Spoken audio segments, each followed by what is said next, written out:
Coming up in half an hour, the Western Night Late Update with Sherry Eugene. Good evening, this is HTV.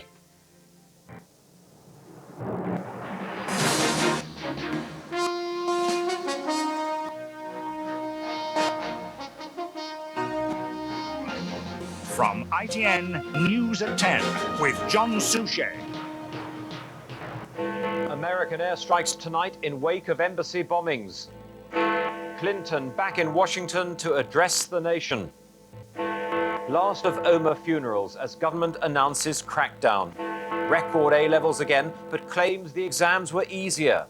And Steve Fawcett's miracle escape. Has he now had enough of balloons?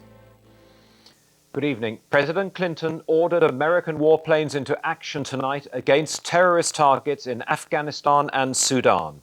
He accused the groups of being behind the American embassy bombings in Nairobi and Dar es Salaam earlier this month. Today, he said, we have struck back. Tony Blair quickly said he strongly supported the American action. President Clinton interrupted his holiday at Martha's Vineyard to announce the airstrikes, which were carried out at 6:30 our time. In Afghanistan, the Americans bombed what they called 3 terrorist facilities in the host area. They said one was a base camp, one a weapons store, the other a complex of training camps. In Sudan, the target was the Shifa pharmaceutical plant in the capital Khartoum, which Mr. Clinton claimed was a chemical weapons-related facility. Tonight, the president flew back to Washington, where he plans to go on TV again shortly. Our Washington correspondent, James Mates, reports. The press had been hastily gathered in a schoolroom. The president had come direct from his holiday home. Without warning, and for the first time in more than a decade, the U.S. had retaliated against a terrorist attack. Today, I ordered our armed forces to strike at terrorist-related facilities in Afghanistan and Sudan.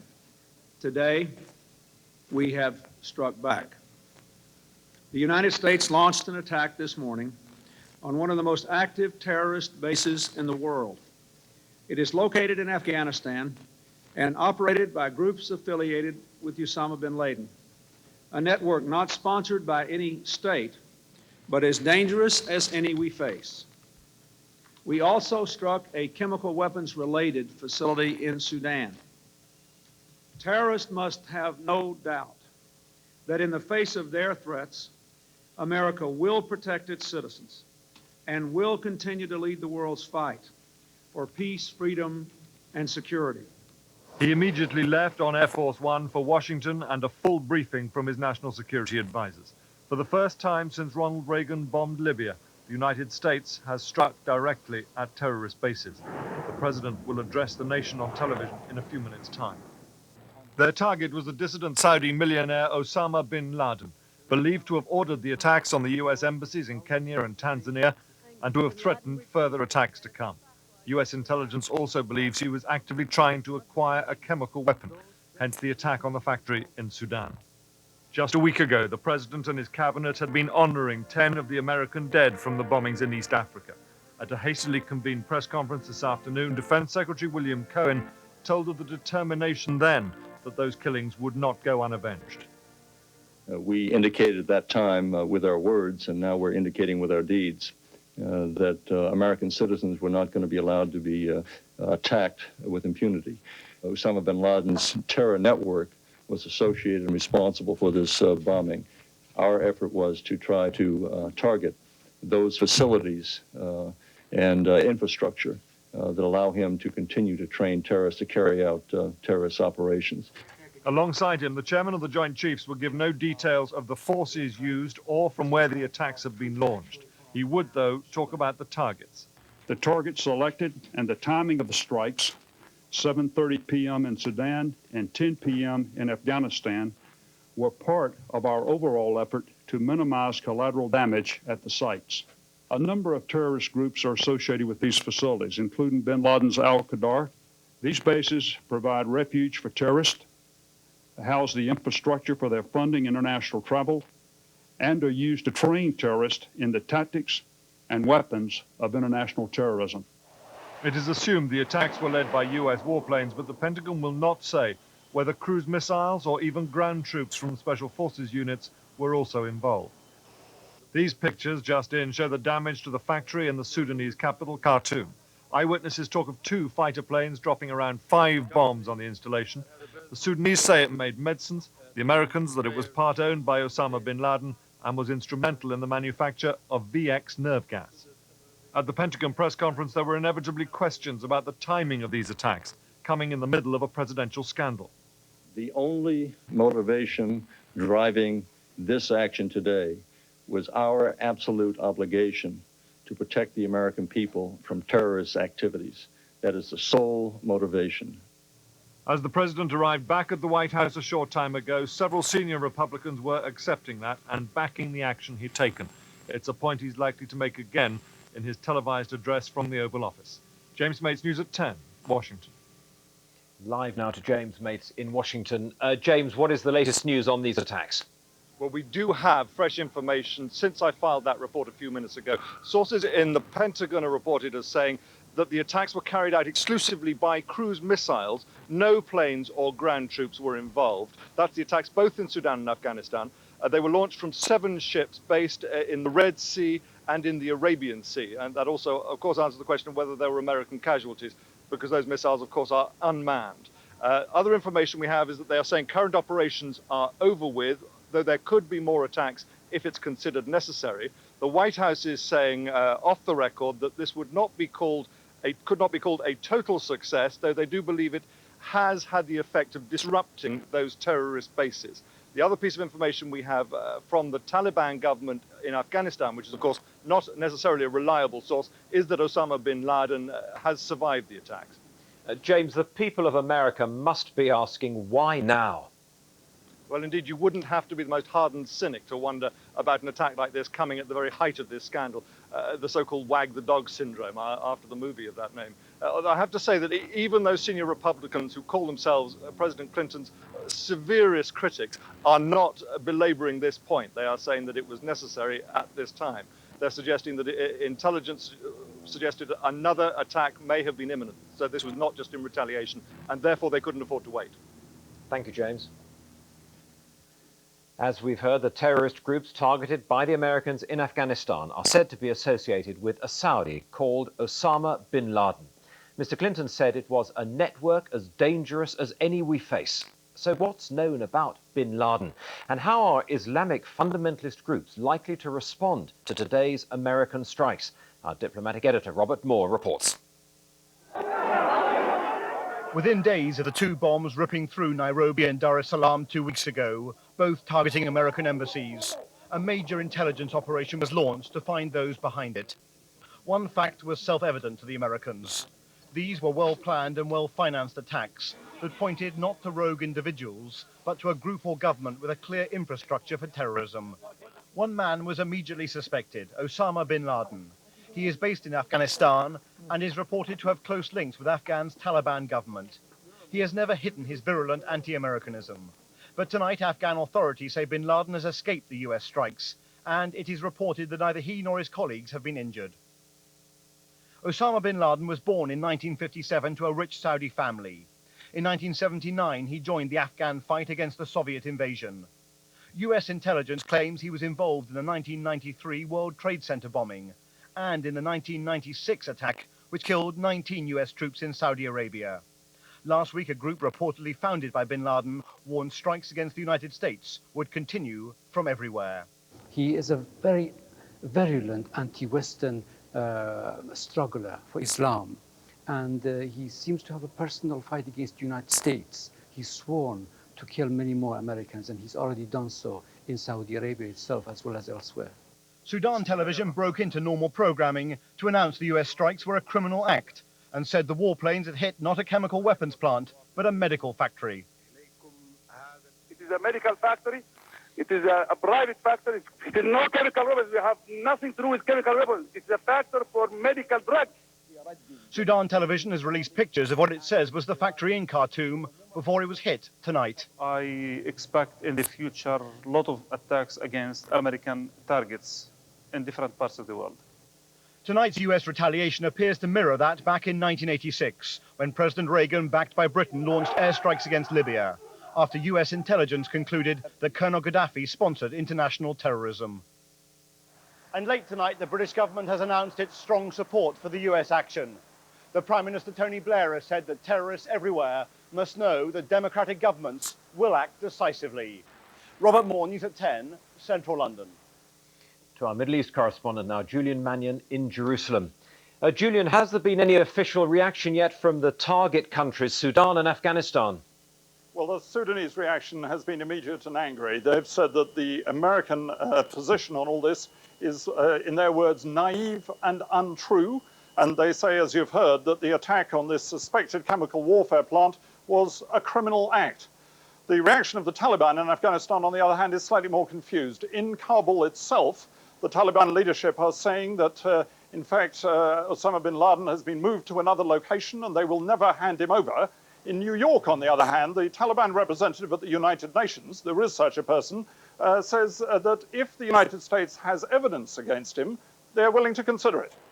Now, as we heard in Robert Moore's report, there's the danger, of course, of reprisals. What's the view of that there in the Middle East? Well, that's one fact which can scarcely be disputed about this series of attacks.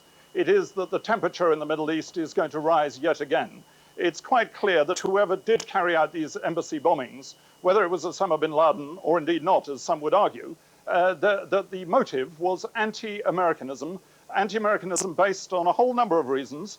For example, the perceived support for the State of Israel, the perceived persecution and attacks on Iraq, and these feelings of anger, this need for revenge, is clearly, from their point of view, is clearly going to grow. It can be anticipated that some further kind of terrorist attack may well take place. Thank you, Julian. To today's other main news, as the last of the 28 people killed by the Omagh bomb in Northern Ireland were being buried today, the Prime Minister promised to do whatever was necessary to catch and deal with the bombers. He's planning to match the tough new anti-terrorist legislation announced by the Irish Prime Minister yesterday, which could mean an early recall of Parliament. Tonight, the RUC said 3 of the people who were questioned about the Omagh bomb had been released without charge. 2 were still helping with inquiries. Our political correspondent Hugh Pym reports.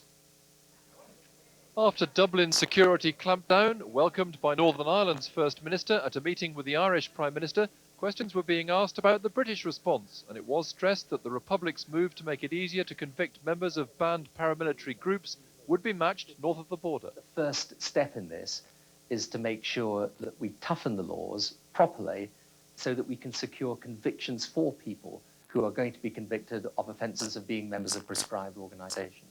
An idea backed by Northern Ireland's political leaders. I fully support it in both places because I think the entire community on the island of Ireland must have the maximum protection in the type of way that will enable the new political dispensation to operate, because that's crucial for all of us. But some legal experts fear it'll give the police too much power. This idea that a police officer can put someone in prison for years simply by saying they're a member of a terrorist organization would be a recipe for more wrongful convictions. Others say the government must go further and bring back powers allowing the reintroduction of internment. We need to have that power restored to the statute book so that if it becomes necessary to resort to internment, then it can be done on both sides of the border simultaneously. All this against the sombre backdrop of more funerals. Omagh's final 8 victims were laid to rest. The town of Strathroy paying its last respects to Brian McCrory, who was 54.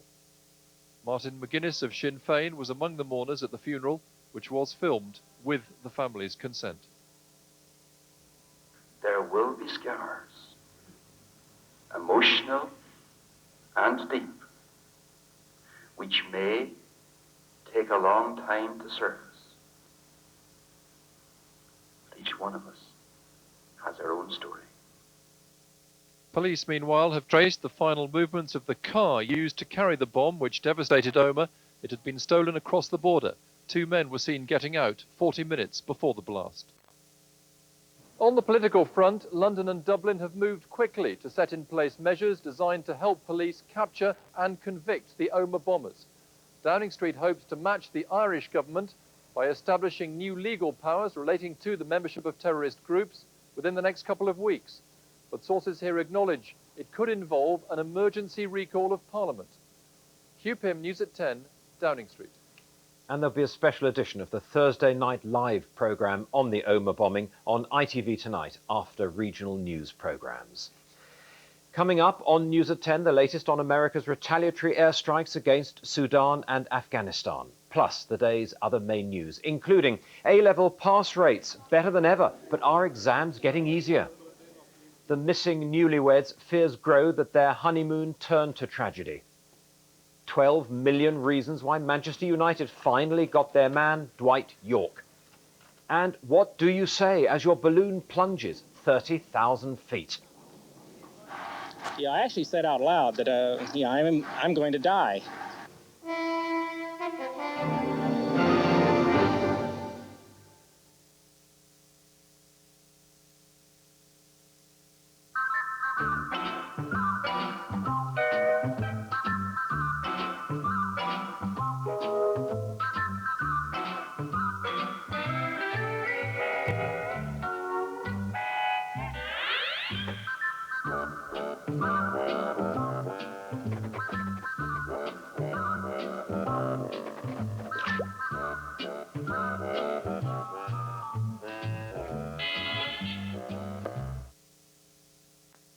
Right, I know what I'm doing. I'm having a fixed rate endowment. No, I'm not. I'm having a variable rate with cash back. No, I'm not. I'm going down the pub.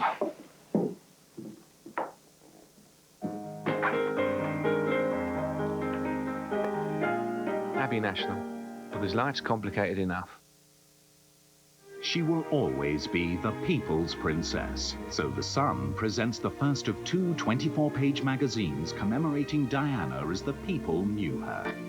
Behind each unique portrait lies an equally unique story of how Diana helped, inspired, joked, and shared people's sadness and happiness. There are over 100 personal stories and pictures contained in two very special magazines. The People's Diana, exclusively with tomorrow's Sun.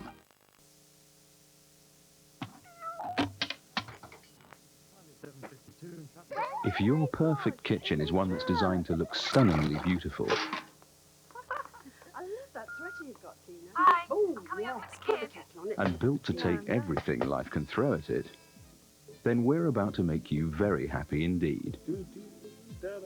Because the Magnet half-price sale is on for one more week. Magnet, designed for living, built for life.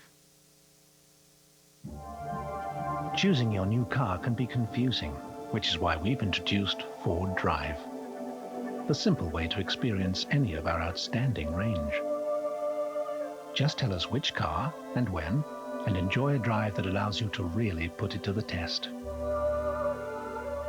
So to connect with your perfect car, Ford Drive. Experience simplicity. Connect with your local Ford dealer this weekend. Right, class. Get your pens out. Pack of 3 notepads, £1.49. Calculators from 99 pence. Ring binders from 49 pence. Word processors from £149. Photocopiers from £199. At Office World, you could get a little carried away because there are so many great back-to-school offers.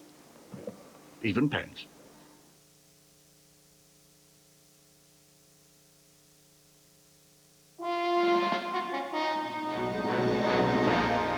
Welcome back. More than 200,000 school leavers in England, Wales and Northern Ireland got their A-level results today. The pass rate was higher than ever before, but the Education Secretary, David Blunkett, said he had no doubt whatsoever that the results were genuine and earned. Shuli Ghosh reports. It was a day of joy for the majority of students as they finally got those all-important results. I'm happy, I'm ecstatic, I'm speechless. With a modest increase in this year's pass rates, the government wants to stop the constant speculation that standards are falling. We want to ensure that we don't go through this annual ritual of concern about whether A-levels are getting easier. I'm therefore setting up an independent panel to ensure that we can genuinely rejoice every year. The number of students passing their A-levels has risen dramatically. From the 1960s to the mid-80s, the pass rate slowly crept up to over 70%. In 1987, the quota on the numbers allowed to get each grade was removed, and since then the pass rate has risen substantially, this year to an all-time high of over 87%. Pupils are also switching away from traditional subjects to newer ones. This year, the number of students taking media studies rose 17%. 18% more took sports studies, and the biggest jump is in computing, with a 22% increase. In contrast, some traditional subjects are declining. Economics was taken by 10% fewer students. French was down 9%, and history was down 5%, although these still attract more pupils than the newer subjects. But this year, prospective undergraduates are facing the introduction of university tuition fees, with all but the poorest paying up to £1,000 a year. With slight improvement in the job market for school and college leavers, some students are definitely looking at the job market. So I think it is having an effect. But admissions officers say so far there's no sign that students are being put off. Thousands are still desperate to get a place at university. Bye-bye. Bye. They offered me a place. And staff are confident that all their vacancies will be filled by the beginning of term. Shuri Ghosh, News at 10. A newlywed couple were tonight feared drowned on the second day of their honeymoon in the Yorkshire Dales. Lynn and Barry Collett, who married in Hampshire at the weekend, are thought to have been swept away by the River Wharfe at Bolton Abbey. Ben McCarthy reports from there. The couple were last seen on Monday walking by the River Wharfe. Later, a man's body was spotted in the water and a woman's jacket was found in the river. Lynn and Barry Collett only married at the weekend. She would have celebrated her 26th birthday yesterday. At the cottage where they were spending their honeymoon, police found a room filled with wedding presents, cards and a cake. Now divers are searching the River Wharfe. Heavy rain has meant the water level was very high when the pair disappeared, and it's feared they've drowned. Police say this stretch of the river is particularly treacherous because the water level rises so quickly, and within minutes, these rocks, which look perfectly safe now, are submerged. Given all the additional circumstances surrounding what should be an idyllic honeymoon in the Yorkshire Dales, for this to happen potentially in what we fear to be a tragedy is horrendous for everyone. The vicar who married them last Saturday in Hampshire said they were so looking forward to their new life together. Happy, positive, everything to look forward to. And this is a great sadness at this time of anxiety for everybody. The couple's families are now waiting for news, but there's little hope of finding either of them alive. Ben McCarthy, News at 10 in the Yorkshire Dales. And in the same area of Yorkshire, investigators are still piecing together the events which led 4 disabled people to drown when their canal boat sank in a loch yesterday. The canal boat was today refloated on the loch at Gargrave in Yorkshire so it could be examined. The 4 people who drowned were on holiday from a day care centre in Cumbria. The first private prosecution brought by families of Hillsborough victims against policemen on duty at the game began today. The families allege the 2 former senior South Yorkshire officers, Bernard Murray in the front and David Duckenfield in the glasses, neglected their duties at the game 9 years ago. And 2 of the country's most popular beaches have stomach-churning amounts of E. coli bacteria, according to a report by Holiday Witch. Blackpool and Weston-super-Mare are singled out for criticism, although the Environment Agency insists the bacteria can be found almost anywhere. The American balloonist Steve Fossett touched land again today after his crash into the Coral Sea off Australia. He plummeted nearly 30,000 feet after his balloon was ripped apart by a thunderstorm. He was convinced he was about to die. He said today he wasn't sure if another attempt was worth the risk. Libby Vina reports from Australia. Heading safely back to port aboard a New Zealand Navy ship, Steve Fossett looked none the worse for his ordeal. But despite his relaxed demeanour, he seems a chastened man, having plunged 29,000 feet from the sky to the sea below. With dusk falling, he was welcomed back to Townsville by well-wishers carrying balloons. He then described the moment his own had so dramatically failed. The balloon was being buffeted very heavily back and forth. And the burners were melting the edges of the balloon. It was dripping polyester on me, and the ropes were burning. And meanwhile, there was just sheets of hail in the middle of this thunderstorm, sweeping over me. At that point, I actually said out loud that, I'm going to die. Rescue at least was swift. Within hours of crashing, planes had found the wrecked balloon. Fawcett was first picked up by an Australian yacht, then clambered onto the New Zealand tanker Endeavour for the last leg of what he says may be his final ballooning exploit. This was a sobering experience. I'm not sure I should keep going every year and taking this risk. And so I'll have to evaluate that. And his message for other balloonists such as Richard Branson. In fact, I spoke with Richard Branson yesterday, and he called me to say how happy he was that I survived, in effect. And I pointed out that, there's so much that we don't understand about the behavior of balloons at altitude, and that this is very dangerous. He may have travelled further around the world than anyone else in a balloon, but for the moment, for Steve Fawcett, that seems quite far enough. It leaves the field open to other contenders, including Richard Branson, to try and snatch this elusive aviation prize. Libby Wiener, News at 10, Townsville. Now sports news. The Aston Villa striker Dwight Yorke finally signed for Manchester United today, though Alex Ferguson had to pay £12.6 million for him. Yorke promised him, "I'll never let you down." Our sports correspondent Graham Miller reports. Dwight Yorke finally became Manchester United's record signing tonight. After weeks of transfer speculation, Villa accepted United's offer of £12.6 million. He signed a 5-year contract in time to play for United in the Champions League. It ended his new manager's summer spending spree at £27 million. Manchester United have shown a great deal of encouragement in trying to sign me. There was only one place I wanted to play after that, and I'm glad that I'd have the opportunity to play for such a big club. Of all the strikers that played against us in the last few years, he's the one that's given me the most problems. It was third time lucky for Ferguson after Villa had turned down his previous bids. Yorke's goals will give United renewed confidence and a squad well blessed with strikers, which could lead to the departure of one or even two big names. Meanwhile, Yorke will wear his new shirt for the first time at West Ham on Saturday. Graham Miller, News at 10. England's cricketers were beaten comfortably by Sri Lanka today in the final of the triangular tournament at Lord's. England scored 256 for 8 in their 50 overs, with Nick Knight top scoring with 94. But the star of the day was Marvan Atapattu, who hit an unbeaten 132 to give Sri Lanka the win. The main news tonight is of America's military action against suspected terrorist targets in Sudan and Afghanistan. President Clinton broke off his holiday in Martha's Vineyard to announce the strikes, which he said were in retaliation for the American embassy bombings earlier this month. It's now known the attacks were exclusively by cruise bombers fired from American warships. In Sudan, the target was the Shifa pharmaceutical plant in the capital, Khartoum, which Mr. Clinton claimed was a chemical weapons-related facility. At the same time, 3 terrorist facilities associated with the Saudi Osama bin Laden in Afghanistan were attacked. President Clinton said, "We have struck back."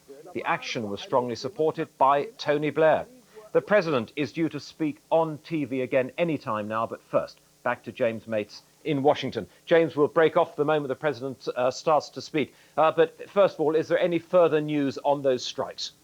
The only other news we have at the moment is that CNN, the cable network, are reporting that the United States took the decision to launch these attacks on Tuesday, that's 2 days ago, after being told by the Taliban government in Afghanistan that they would not hand over Osama bin Laden, who's the terrorist the Americans want in connection with those attacks in East Africa. Now, the president this afternoon, he rushed back from his holiday. He went straight into meetings with his military and national security advisors, obviously to discuss not only what had happened on the attack so far, what intelligence they had, but whether any further ones were going to be necessary. He has then also been on the telephone to the leaders of the... James, we're stopping now. President Clinton live at the White House. Facilities in Afghanistan and Sudan because of the imminent threat they presented to our national security. I want to speak with you about the objective of this action and why it was necessary. Our target was terror.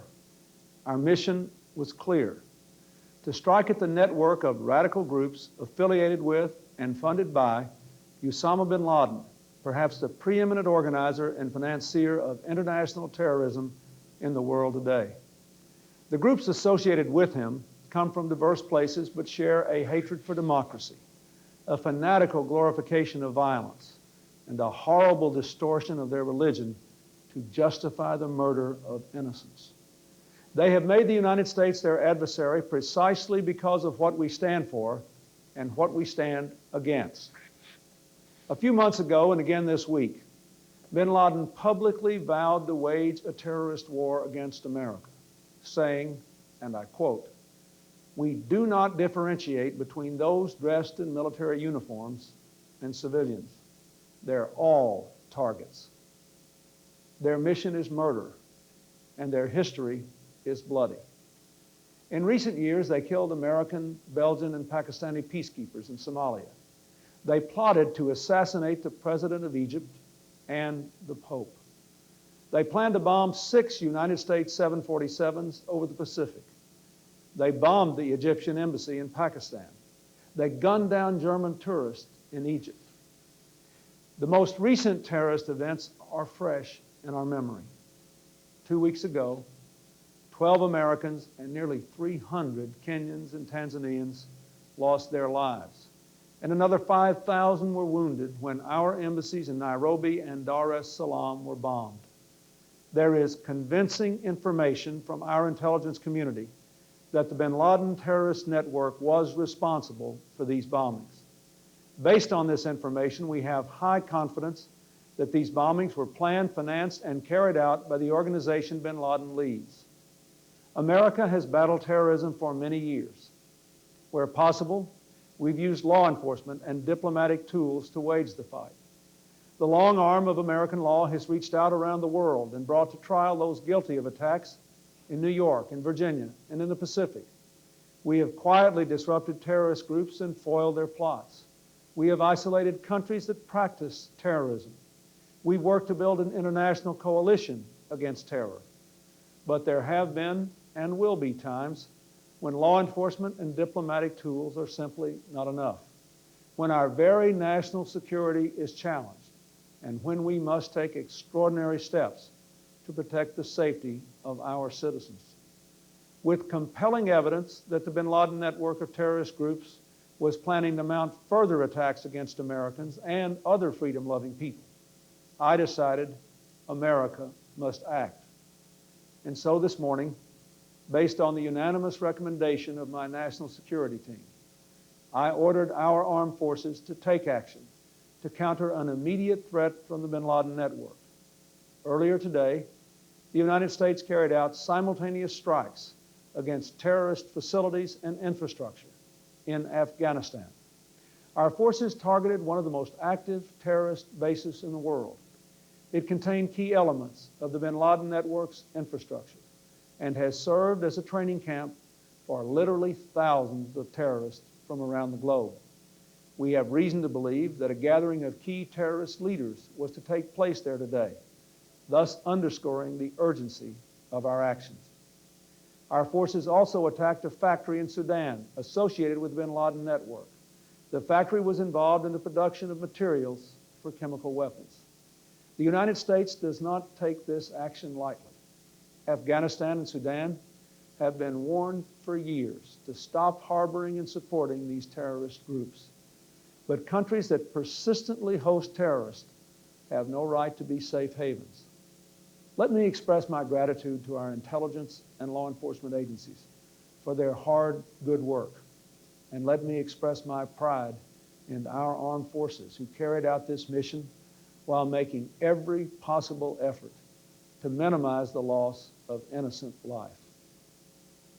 I want you to understand, I want the world to understand that our actions today were not aimed against Islam, the faith of hundreds of millions of good, peace-loving people all around the world, including the United States.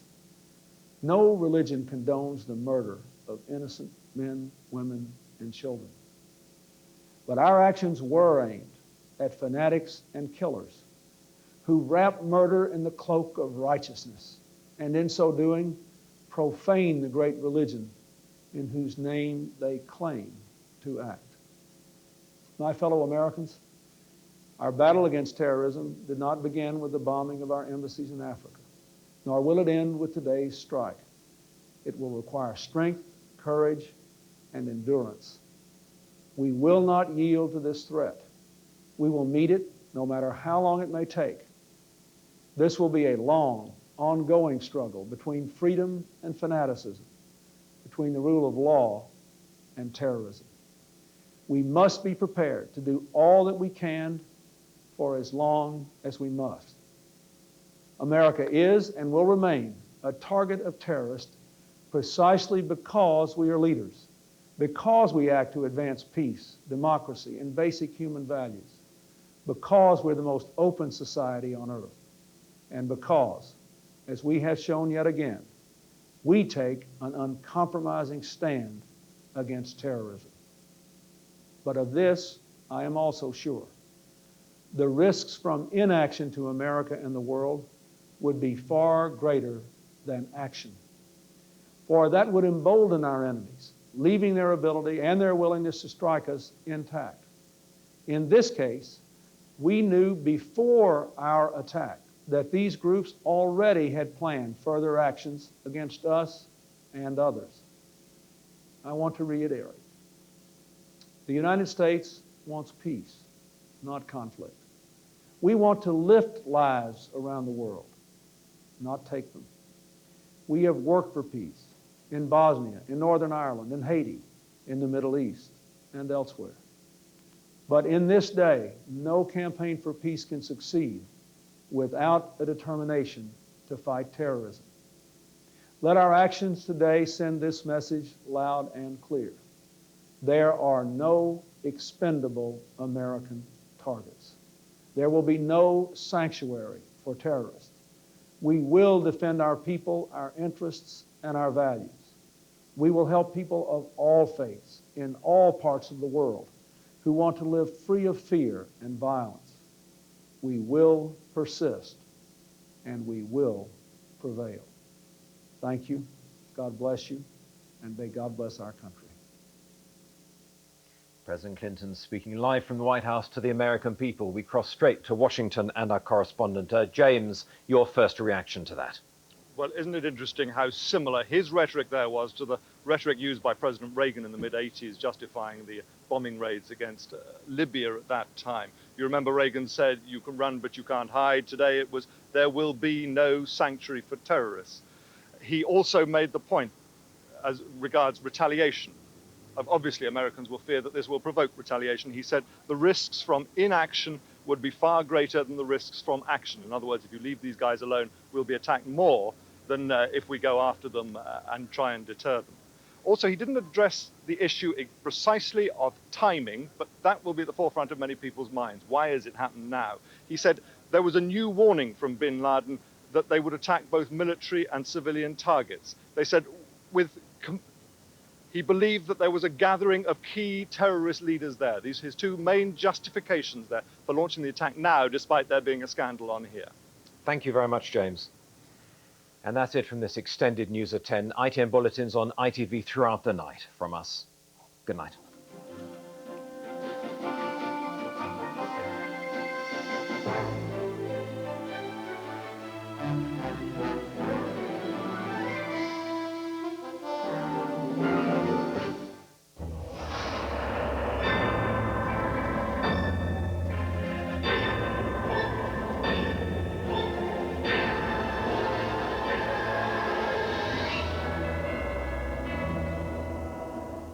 Good evening, and for those gardeners in the south in need of a drop of rain, tonight's your lucky night, because we have a spell of wet and windy weather sweeping southeastwards across much of England and Wales. Some heavy bursts of rain in there, a lot of mist around the coast and hills, and strong winds too, reaching gale force up the English Channel at times. Things clearing up across Northern Ireland, northernmost counties of England and Scotland, but one or two showers getting into the far north later on. They'll be there from the word go tomorrow. Elsewhere, things drying up, some brightness across Northern Ireland, Northern England, but a cloudy scene first thing further south. And even in the afternoon, we can't rule out the odd spot of drizzly rain, especially down in the West Country. Elsewhere, some sunshine, one or two showers breaking out across northern parts, but the most heavy of those up across the northern parts of Scotland again. Temperature-wise, well, not too bad in the brightest of the weather, 21 or 22 Celsius, 22 is 72 Fahrenheit. Those winds easing off in the south, but further north, 17 or 18 at best, and still quite a blustery northwesterly. Now, a quick look ahead. On Saturday, not a bad day. 1 or 2 showers in the north and the east. But on Sunday, wet and windy weather spreading across the heart of the country, dry in the far north and dry in the far south. That's about it from me. Here's the summer. Power gen. Generating electricity, whatever the weather.